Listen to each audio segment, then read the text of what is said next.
روز 19 اکتبر برای گذراندن مسابقه ماشینرانی اصحاب تمایف یک بلاگر چچن تبار یک قسمتی راه دوشنبه چناق چند مدت بسته شد. خبرگزاری از پلاس از قبل شرکت ایرس نوشته است بیش از 5 کیلومتر راه دوشنبه چناق در حدود کوه دوشنبه برای مسابقه ماشینرانی اصحاب تمایف بسته شد.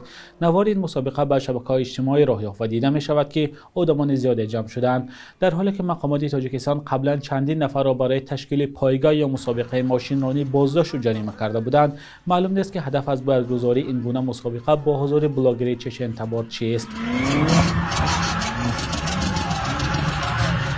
همچنین نوارهای بر شبکه‌های اجتماعی راه یافت که در آن دیده می شود در وقت نمایش ماشینرانی اصحاب تمایف در یک میدان کرسی‌های برای مخلصان آماده شده چپه شده چندین نفر از بلندی به زمین می‌افتند. هنوز معلوم نیست که در این حادثه چند کس ضرر دیده است.